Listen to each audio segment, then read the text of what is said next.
Let me ask you something. Have you ever hidden your true life from someone you love? Not because you were ashamed, but because you wanted them to become something more than what money could buy. I did that. For 32 years, I hid who I really was from my own son. And I'd do it again in a heartbeat. But there comes a moment when the mask you've worn to protect someone else gets ripped away. For me, that moment came with a single dinner invitation. One evening that would expose everything I'd worked so hard to conceal. And you know what it revealed? Not just my secrets, but the ugliness hiding behind polished smiles and designer clothes. They say you never truly know someone until you see how they treat people they think are beneath them. Well, I'm about to tell you a story about people who showed me exactly who they were the moment they thought I had nothing. And when they discovered the truth? God, the look on their faces was worth every humiliating second I endured. This isn't just my story. It's a lesson about character, about dignity, about the difference between having money and having class.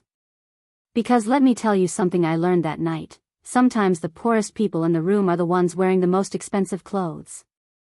Before I tell you what happened next, let me know where you're watching from. Drop your city or country in the comments right now. And if you're already hooked on this story, smash that like button and subscribe, because what happens at this dinner will blow your mind. Trust me, you don't want to miss what comes next. I need you to understand something before we go any further. I wasn't always the woman I am today.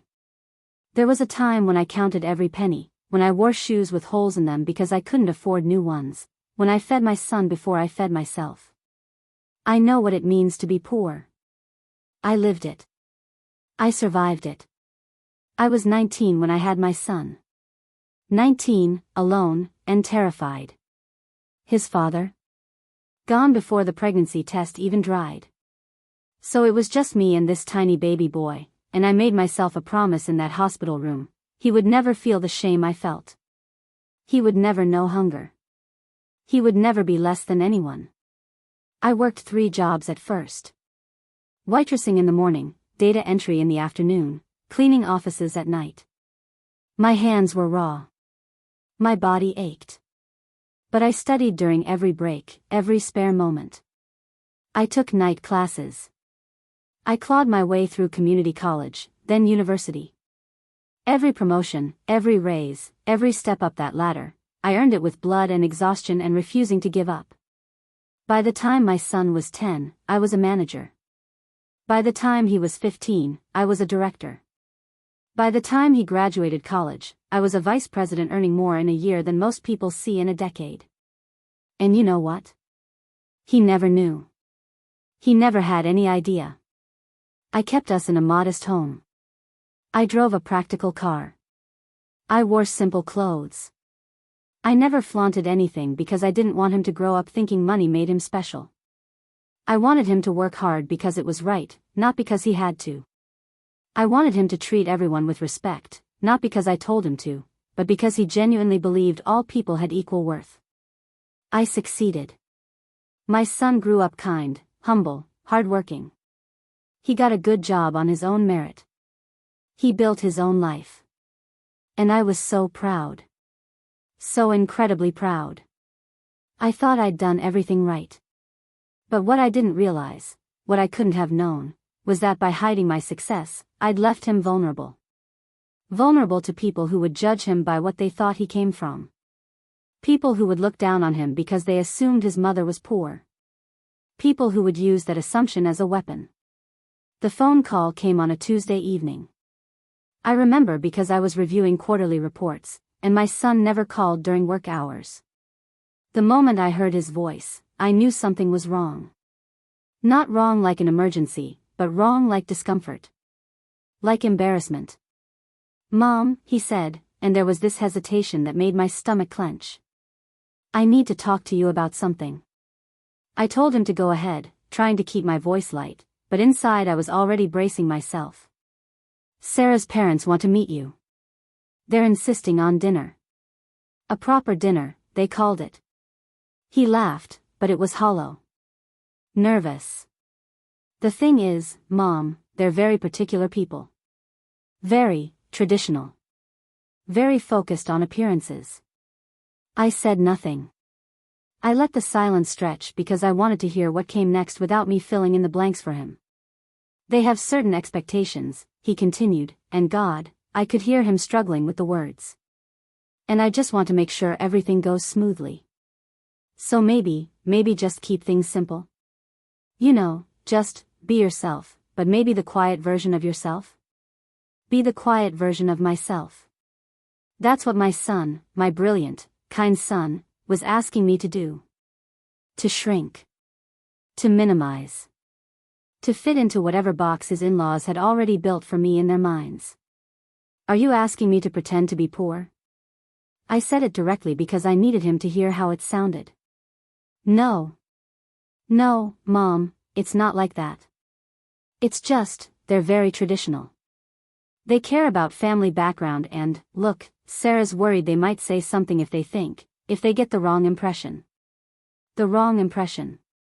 As if my life, my success, my decades of work were somehow wrong.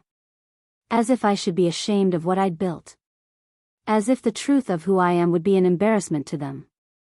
And right then, sitting in my corner office with the city lights spread out below me like diamonds on black velvet, I felt something I hadn't felt in years. I felt small. Not because of what he said, but because of what it revealed. My son was ashamed. Not of me, exactly, but of what he thought I represented. Of the story he'd told about me. Of the assumptions he'd let his wife and her family make. I could have confronted him right then. Could have told him everything, revealed the truth, forced him to face his own prejudices. But I didn't. Because sometimes people need to learn lessons the hard way. Sometimes they need to see the ugliness of their choices reflected back at them. So instead, I said, of course, sweetheart. I'll keep things simple. I promise. And I meant it. Just not in the way he thought. After I hung up, I sat in my office for 2 hours without moving. The anger came in waves. Not the hot, explosive kind that makes you scream and throw things. No, this was cold. Calculated. The kind of anger that sharpens your mind like a blade. My son thought I was poor. Or rather, he'd let his wife and her family believe I was poor, and he was too embarrassed to correct them. Too ashamed to say, actually, my mother is incredibly successful. He'd let them build this narrative, this story about the struggling single mother who barely scraped by, who needed to be handled with careful condescension. Fine. If that's the role they'd written for me, I'd play it. But I'd play it so well, so completely, that they'd reveal every ugly thing hiding behind their polished manners and expensive clothes. I'd give them exactly what they expected, and I'd watch them show me who they really were. I went home that night and looked through my closet. Past the designer suits, the silk blouses, the Italian leather shoes that cost more than some people's monthly rent. I found the clothes I'd kept from years ago, the ones I couldn't quite throw away because they reminded me of where I came from. A simple cardigan with a small stain on the sleeve. Pants that were worn at the knees. Shoes that were scuffed and practical and utterly unremarkable. I tried them on and looked at myself in the mirror. The woman staring back at me could have been anyone. Could have been invisible. Could have been dismissed with a single glance. Perfect. I wasn't doing this to punish my son. I want you to understand that. I was doing this to teach him. To show him what his in-laws really valued. To expose the rot beneath the respectability. Because if these people would treat someone badly because they thought that person was poor, then my son needed to see that. He needed to understand who he was aligning himself with. And maybe, just maybe, I needed to see it too. Needed to know if my son would defend me. If he'd stand up for his mother even when he thought she had nothing to offer but love. Okay, pause for just a second. If you're still with me, comment below where you're watching this from. I love seeing how far these stories reach. And real quick, hit that like button and subscribe if you haven't already. What's about to happen at this restaurant is going to leave you speechless, and I want to make sure you don't miss any of my future stories. Now, let's get to the dinner. The restaurant was exactly what I expected. The kind of place where the menu doesn't list prices, where the waiters wear white gloves, where the crystal catches the light like captured stars. The kind of place where I'd been 100 times for business dinners, where I knew half the staff by name, where I kept a standing reservation for client meetings. But tonight, I wasn't walking in as the executive. I was walking in as the poor mother-in-law. The one who didn't belong. I saw them before they saw me. My son and his wife Sarah at a round table near the window, and beside them, Sarah's parents. I could read everything about them in an instant. The father's custom-tailored suit that cost at least $5,000. The mother's jewelry that caught the light with the unmistakable gleam of real diamonds and gold. The way they sat, like they owned not just the table but the entire establishment. Like the world was their property and everyone else was just visiting. When my son spotted me, his face did something complicated. Relief, concern, embarrassment, love, all tangled together in one painful expression. He stood up, but before he could move toward me, Sarah's mother looked over. And the way she looked at me. God, if eyes could cut, I would have bled out right there on that expensive carpet. Her gaze traveled from my worn shoes to my simple dress to my makeup-free face, and I watched her expression shift from curiosity to assessment to dismissal in less than 3 seconds. I'd been evaluated and found wanting before I'd even reached the table. Mom. My son's voice was too bright, too loud. Overcompensating. You made it. Come, sit down. Everyone, this is my mother. Sarah's father stood, I'll give him that much, but his handshake was perfunctory. Brief.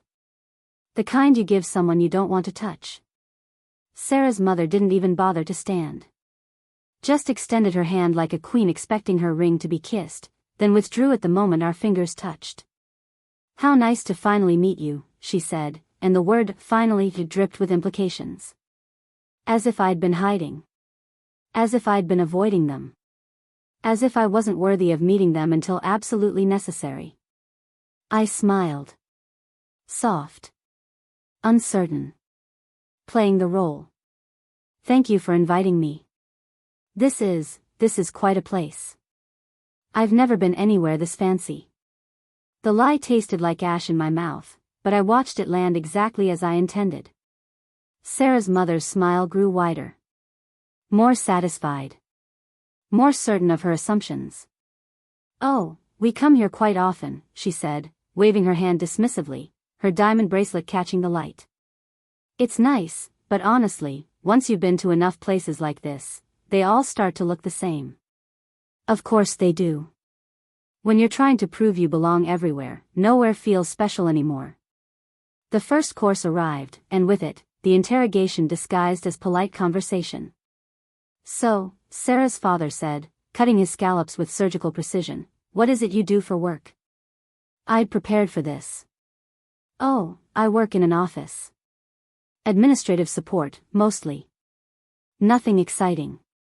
His eyebrows rose slightly. Administrative support. I see. And you've been doing that for, how long? Most of my adult life. True, in the broadest sense. I'd started in administrative support. I just didn't mention the 3 decades of promotions that followed. Sarah's mother leaned forward, her expression oozing false sympathy. That must be so difficult. Raising a child alone on such a modest salary. You must be so proud that he turned out well despite the challenges.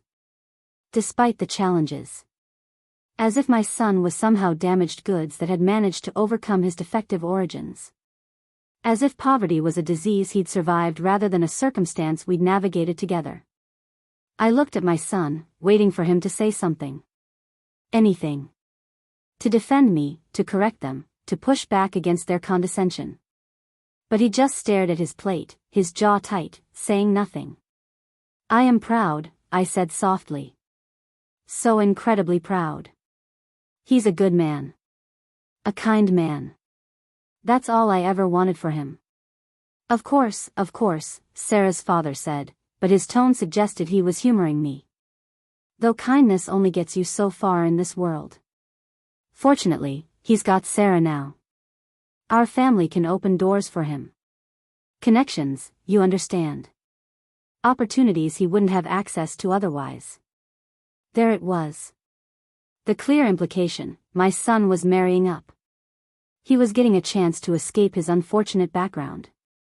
They were doing us a favor by allowing him into their world.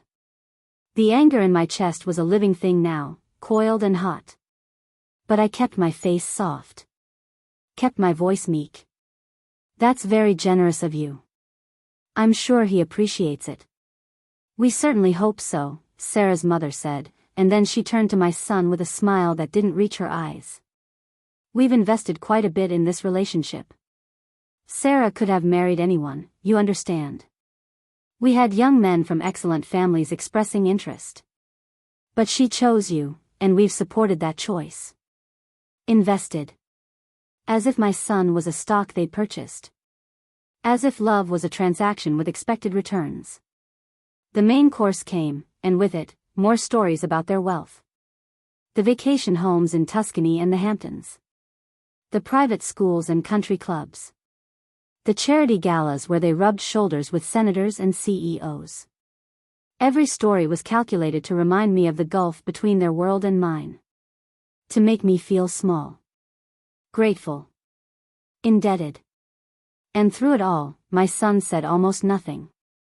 He ate his meal mechanically, responded when directly addressed, but never once defended me. Never once pushed back. I watched him shrink into himself, watched him accept their narrative, and something in my chest cracked. This was what I'd raised him for. To sit silently while people treated his mother like garbage? To be so desperate for acceptance that he'd allow them to demean the woman who'd sacrificed everything for him? But I kept playing the role. Because we hadn't reached the end yet. And I needed to see how far they'd go. Quick question, where are you watching from? Drop your city in the comments. And if this story has you fired up, hit like and subscribe before we continue. Because you're not ready for what happens next. Dessert arrived, delicate chocolate creations that probably cost more than some people's weekly grocery bills. Sarah's mother pushed hers around her plate, then fixed me with a look that was trying so hard to be compassionate that it made my skin crawl. I'd been thinking, she began, and I knew immediately that nothing good was coming next. About your situation. It must be so difficult, especially now that your son is starting his own family. You must worry about being a burden. A burden. She actually used that word. I don't think I'm a burden, I said carefully, watching my son's face go pale. Of course not, she said quickly, but her tone said otherwise. But realistically, as you get older, there will be medical expenses, housing needs. We wouldn't want you to feel like you have to depend on the children. That wouldn't be fair to them as they're starting out. Sarah's father nodded, jumping in. We've actually discussed this, and we'd like to propose something. A sort of arrangement. We could set up a small trust for you. Nothing extravagant, but enough to keep you comfortable. Independent. We have a lovely community we know of, very affordable, very suitable for someone in your position. They were trying to pay me off. To shuffle me into some elderly housing and out of their lives. To make sure I didn't embarrass them at family gatherings or expect help or dare to ask for anything that might inconvenience their perfect life. We think it's best for everyone, Sarah added, speaking for the first time in 15 minutes. This way you're taken care of, and we can all move forward without any complications. Complications. That's what I was. A complication to be managed. I looked at my son. Really looked at him. And I saw something in his eyes that made me want to scream. He was considering it. Actually considering whether his mother, who'd raised him alone, who'd worked herself to exhaustion for him, who'd loved him unconditionally, should accept this insulting payoff and quietly disappear from his new life. You think I should accept this? I asked him directly, ignoring his in-laws. He opened his mouth, closed it, opened it again. Mom, they're just trying to help. They're worried about you. We all are. Worried about me. Not worried for me. Worried about what I represented. What I might cost them. What I might reveal about his background that didn't fit their narrative of wealth and status. And in that moment, something inside me snapped. I set down my fork. The small sound of silver on china seemed to echo in the sudden stillness. I straightened in my chair, and it was like shedding a skin. The meek mother vanished. In her place sat the woman I really was, the executive, the leader, the person who commanded boardrooms and negotiated million-dollar deals. Let me make sure I understand this correctly, I said, and my voice had changed. No more soft tones. No more uncertain pauses. This was the voice I used when someone tried to cheat my company or waste my time. You want to pay me off to disappear from my son's life because you think I'm an embarrassment. Is that an accurate summary? Sarah's mother blinked, clearly taken aback by the shift. That's not what we... Yes or no? I cut her off. Is that what you're proposing? Sarah's father cleared his throat. Now, there's no need to be dramatic. We're simply offering a practical solution to a practical problem. A practical problem, I repeated. You mean me. I'm the practical problem. You have to understand our position, Sarah's mother said, trying to regain control. We have a certain standing in this community. Expectations to maintain. And while we're sure you're a lovely person, you simply don't fit. And pretending otherwise would be uncomfortable for everyone. Uncomfortable for everyone, I said. Or uncomfortable for you? Look, Sarah's father said, his patience clearly wearing thin. We're trying to be generous here. Do you have any idea how much housing costs? How much healthcare costs? We're offering you security. Most people in your position would be grateful. Most people in my position.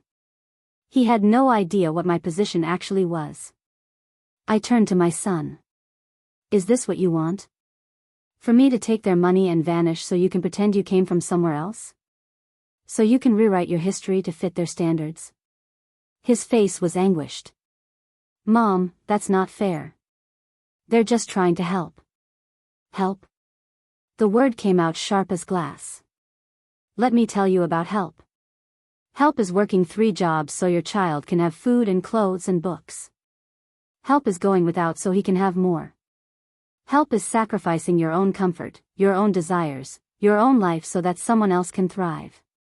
What they're offering isn't help. It's erasure. That's quite enough, Sarah's father said coldly. We've been nothing but kind to you, and this is how you respond. With accusations and dramatics? Kind?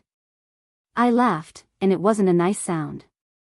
You've been condescending from the moment I sat down. Every word out of your mouths has been designed to remind me that you think I'm beneath you. That my son is lucky you're allowing him into your family. That I should be grateful for whatever scraps you deign to throw my way. We don't have to listen to this, Sarah's mother said, starting to stand.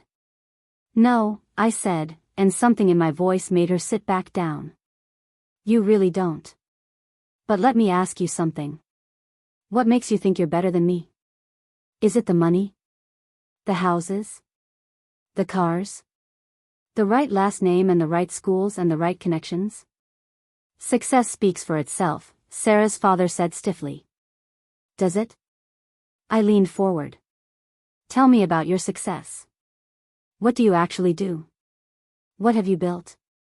What have you created with your own hands and your own mind? He sputtered. I'm in finance. Investments. Wealth management. Managing other people's money, I said.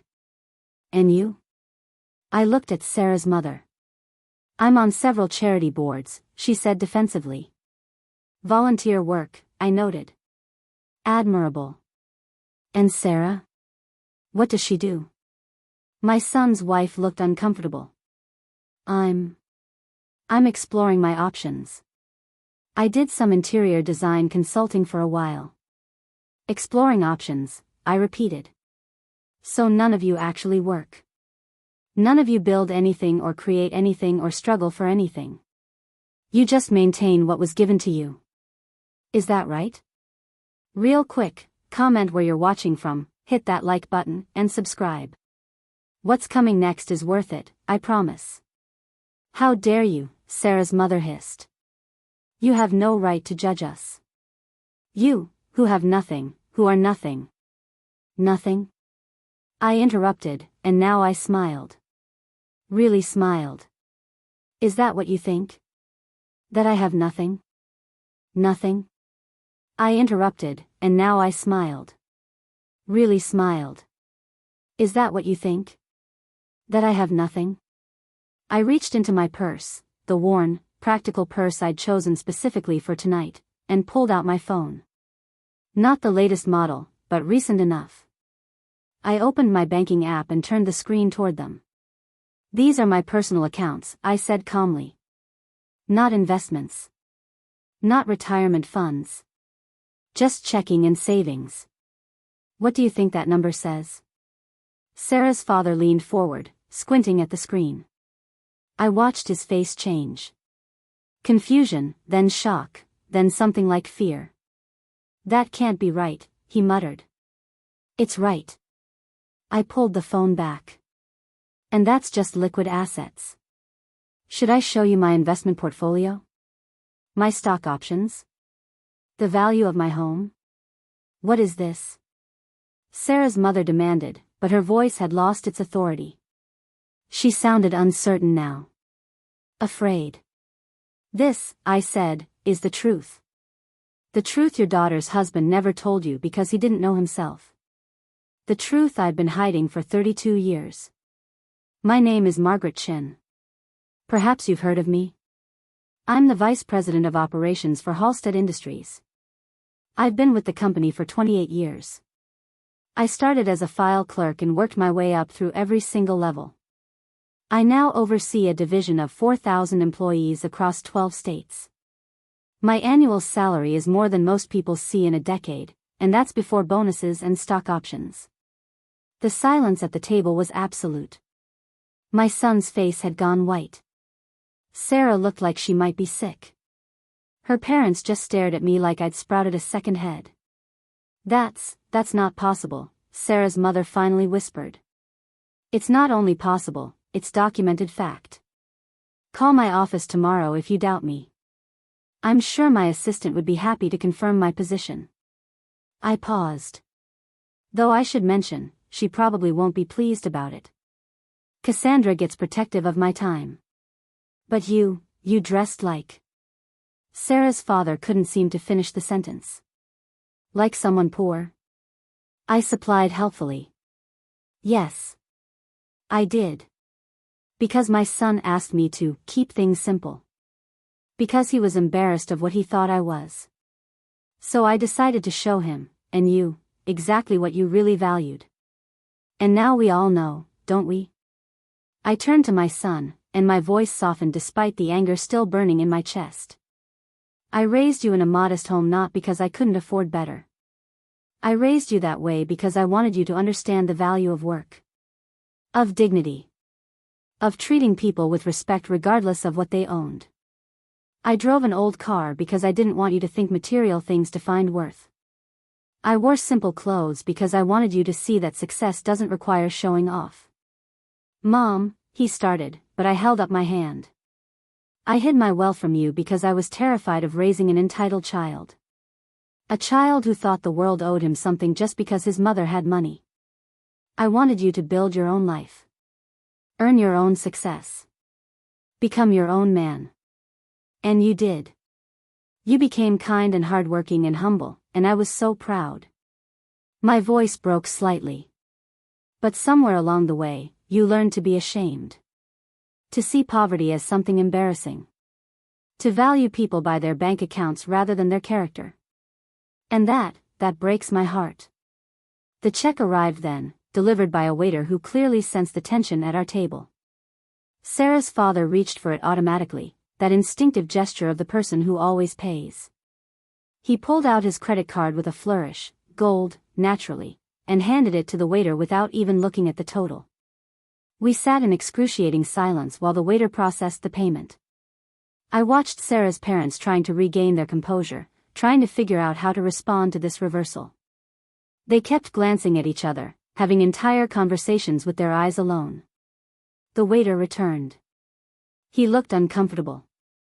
I'm sorry, sir, but this card has been declined. Do you have another? Sarah's father's face went red. That's impossible. Run it again. The waiter nodded and disappeared. Returned 2 minutes later with the same apologetic expression. I'm sorry, sir. It's still being declined.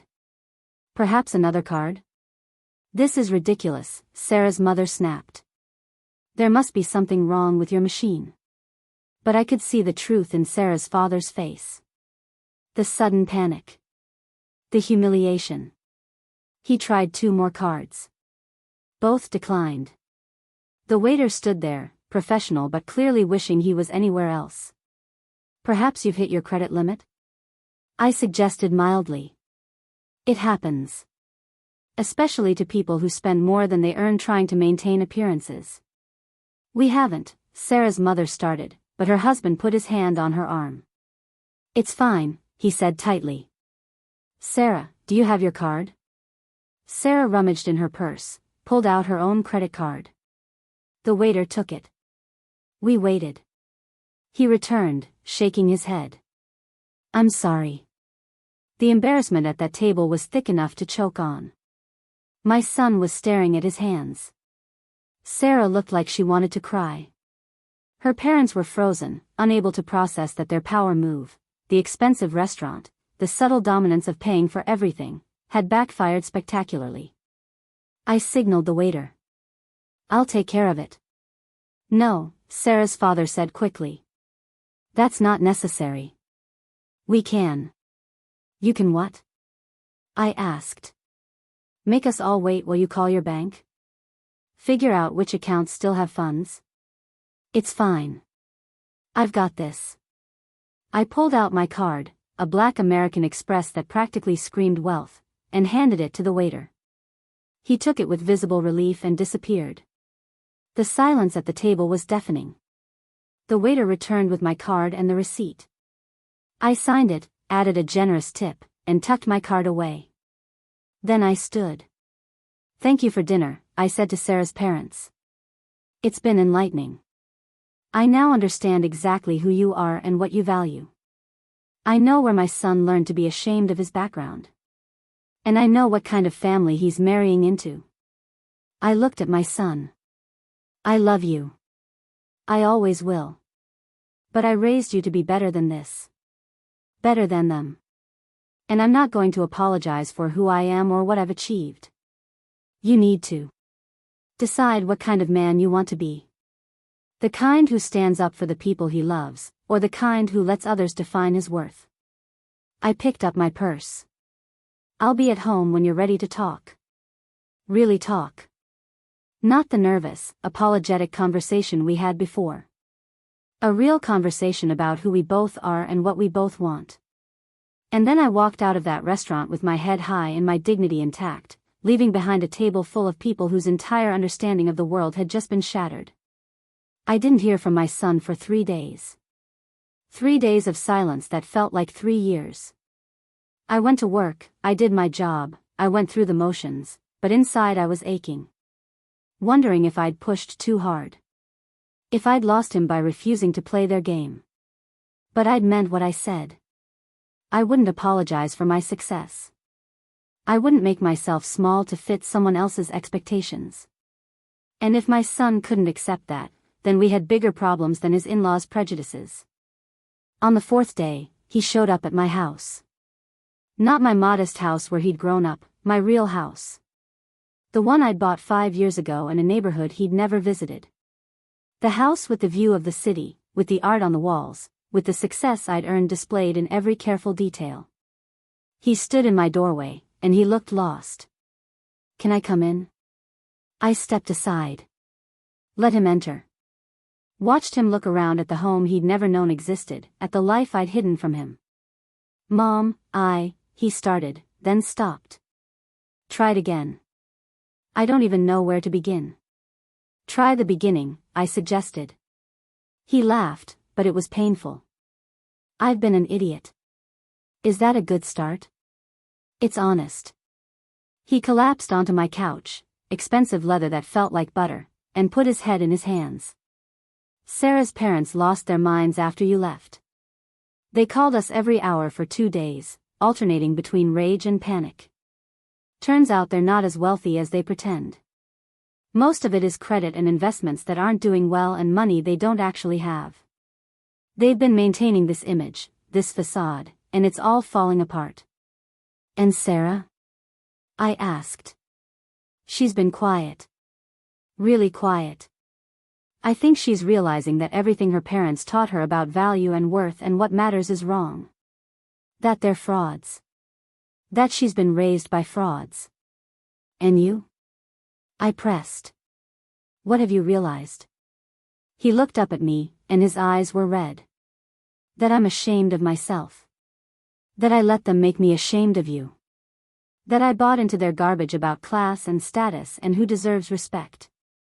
That I've spent my whole adult life thinking you struggled because you weren't good enough or smart enough or capable enough, when the truth is you could have lived like this. He gestured at the house, my entire childhood, and you chose not to because you were trying to teach me something I was apparently too stupid to learn. You're not stupid, I said gently. I'm worse than stupid. I'm a coward. I sat there and let them insult you. Let them offer you money like you were some charity case. Let them try to pay you to disappear from my life. And I didn't defend you. I didn't stand up for you. I just sat there like a coward and let it happen. The pain in his voice broke something in me. I sat beside him, and for the first time in days, I felt the anger start to fade. Do you know why I hid all this from you? I asked. To teach me humility. To keep me from being entitled. Partly, I acknowledged. But also because I was afraid. Afraid that money would change you. Afraid that you'd become like them, focused on status and appearances instead of substance. Afraid that you'd look down on people who had less, or worship people who had more. I wanted you to judge people by their character, not their bank accounts. I failed, he said quietly. No, I corrected. You forgot. But you can remember. You can choose to be better. A week later, Sarah showed up alone. I almost didn't answer the door. Part of me wanted to let her ring the bell until she gave up and went away. But curiosity won out. She stood on my doorstep looking nothing like the polished woman I'd met at the restaurant. No makeup. Simple jeans and a sweater. Hair pulled back in a messy ponytail. She looked young. Vulnerable. I know I have no right to be here, she said immediately. And I know you probably hate me. But I need to say something, and I need you to hear it. I stepped aside. Let her in. We sat in my living room, and she looked around with something like wonder. This is beautiful, she said softly. This is really beautiful. Thank you. She took a breath. I'm sorry. I'm so deeply sorry. For everything. For how my parents treated you. For how I let them treat you. For making assumptions about you without ever trying to know you. For being so caught up in what I thought mattered that I couldn't see what actually matters. Go on, I said, because I could tell she wasn't finished. I was raised to believe that wealth was virtue. That having money meant you were smart and capable and deserving, and that not having money meant you were somehow less. My parents taught me that the world was divided into people who mattered and people who didn't, and the only thing that determined which category you fell into was your bank account and your connections. She paused. You made me realize how poisonous that is. How empty. What do your parents think about you being here? I asked. They don't know. We're not really speaking. They're furious about. Real quick, comment where you're watching from, hit that like button, and subscribe. What's coming next is worth it, I promise.